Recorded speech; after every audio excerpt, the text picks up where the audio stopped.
lamang sa'yo ay aking ikwento ang buhay ko sa mundong mapeligro. Paumanhin kung ito'y medyo madrama, bulong niya gusto mong mabuhay, sabi ko wag na.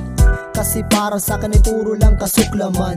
Ang maging tao sa lupa'y merong dahilan. Yan ang pinabatid sa akin ng anghel. Di kailangan baril, mas maigi lapis at papel. Dito mo ilabas kung sino ka. Huwag kang puro kain, baka masuka. Sigaw ng damdamin, I love musika. Habang di ko na malayang nahihilo na. Ako'y dinag-hi, gulat ako, nag-hello siya. Nilambing niya ako hanggang sa nahulog na.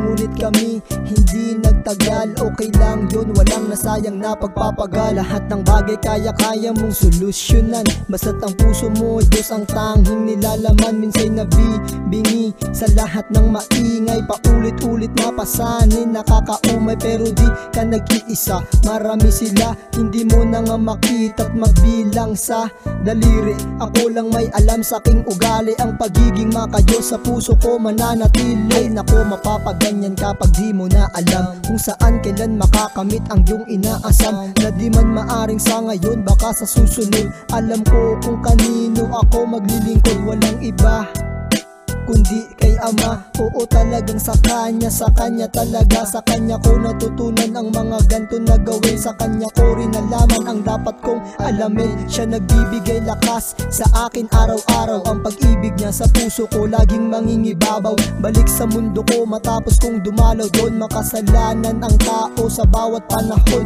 Nanghihina ang puso, yun ay dulot ng mga salitang nakakabingi sa akin magkabilang. Tenga ko, sawan ako sa mga ugali niyong ganyan. Diyos na lang bahala, alam ko naman siya'y nandyan. Bakit ganyan ka? Hindi mo man lang sa'kin sinasabi ang sakit na sa tuwi na ay nangyayari. Lubos akong nagsisiyan ng sabi ko noon, nung hindi ko pa kilala ang Panginoon. Ang mga gantong bagay pala sinadya niyang gawin upang ang panibagong umagay kayang harapin. Tanungin mo ang sarili mo kung bakit nandyan ka. Ang sagot ko lang naman, kasi ganyan na, ganto na ako kahit ilang dekada ang sumapit. Ganto na ako kahit ilang pang paulit-ulit ang umaga at gabi at tag-araw at taglamig. Dito sa daigdig sa Diyos wala nang dadaig. Salamat sa ngayon ako'y unti-unting binago. Salamat sa matuwid mo sa akin na plinano. Patawad kung minsay nagiging tarantado. Naway alalayan mo po sa lupang dinadako. Ito lang po Ama